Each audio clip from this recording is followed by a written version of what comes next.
Dobro večer, poštovani gledaoci. Članovi jedinstvene organizacije boraca Unije veterana Unsko-Sanskog kantona danas su organizirali proteste u Bihaću tražeći isplatu naknada demobilisanim borcima po osnovu nezaposlenosti iz 2008. i 2009. godine. Podsjećamo, svoje su zahtjeve nadležnim organima proslijedili polovinom prošlog mjeseca, a kako nije ništa urađeno, odlučili su današnjim protestima pokušati utjecati na njihovo ispunjenje. S obzirom da im se niko nije obratio, okupljeni su poslijepodne stupili u štrajk glasu. Članovi jedinstvene organizacije boraca Unije veterana Unsko-Sanskog kantona koji su danas protestirali u gradskom parku u Bihaću jednoglasni su.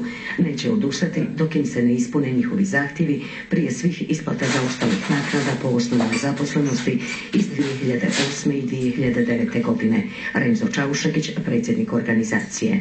Vlada Unsko-Sanskog kantona i kantonalni zavod nam duguju oko 5.600.000 maraka za sve borce. Mi tražimo prioritet da nam se isplati 2008. godine, to je oko 2.520.000 maraka. Mi ćemo otpočeti štrajk glađu i razapet ćemo šator ovdje, nećemo se povući odavde do ispunjenja naših zahtjeva, a naši je zahtjev jednostavno isplata novčanih naknada iz 2008. godine, znači te ako nam ne isplate, znači postoji mogućnost da se onda povučemo. Ovaj novac traže odano, a mnogi su ga čekali kako bi, poput Nijaza Draganovića, djecu pripremili za školu.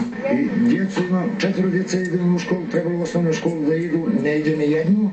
Treba ići u srednju školu, ja nisam jedno djete da u srednju školu nemam uslova da dam. Mada se na protestima okupio manji broj članova i oba od najavljenog, podrška je stigla iz općinskih organizacija Cazina, Bihaća i Bosanske Krupe.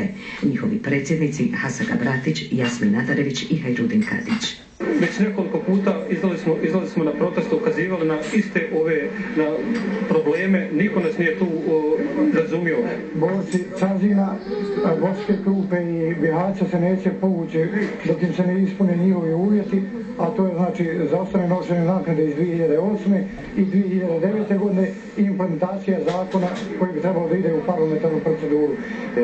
Veterana općine Bihać moram reći da podržavaju ovaj štrajk i pozivam ujedno mirne proteste, i pozivam ujedno sve pripadnike boračkih populacija, manje se one nalazi. Zašto ovo radimo? Evo, radimo zbog egzistencije naše, jednostavno radimo iz ljubavi prema državi. S obzirom da im se do 14 sati niko nije obratio, okupljeni su stupili u štrajk glađu, odlučni da istraju do ispunjenja svojih zahtjeva. Uz isplatu zaostalih naknada traže i dosljednu primjenu zakona o dopunskim pravima branilaca.